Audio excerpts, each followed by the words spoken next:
The colonial period, which spans from 1607 to 1775 in American literature, produced writers whose works were deeply influenced by religion, survival, and the challenges of life in a new land. Most writings were sermons, diaries, histories, and religious reflections. Now, some prominent writers of the colonial period were: first one was Anne Bradstreet. She was first published American poet. She wrote personal and religious poetry. Her famous works were The 10th Muse Lately Sprung Up in America. Themes were on love, faith, family, and struggles of colonial life. Second one was Edward Taylor. He was a Puritan minister and poet. His poetry was discovered long after his death.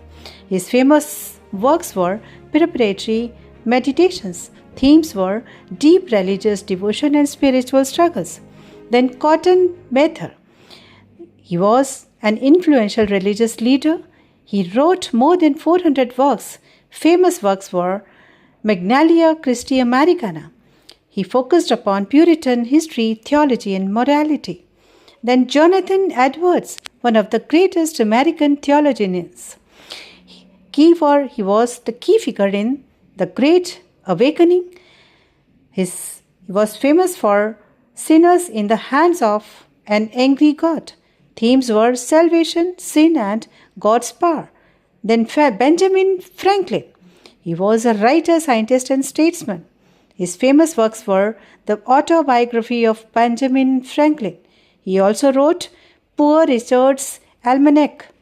His themes were on self-improvement, practicality, and wisdom. Then William Bradford. He was a governor of Plymouth Colony.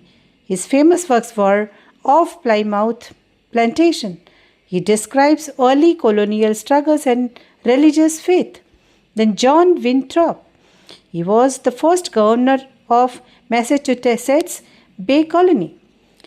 Famous sermon was a model of Christian charity. He introduced the idea of city upon a hill. Then Thomas Paine. He was an influential political writer towards the end of the colonial period. His famous works were Common Sense, encouraged American independence. Key features of this era were strong religious Puritan influence, focus on God, morality, and salvation.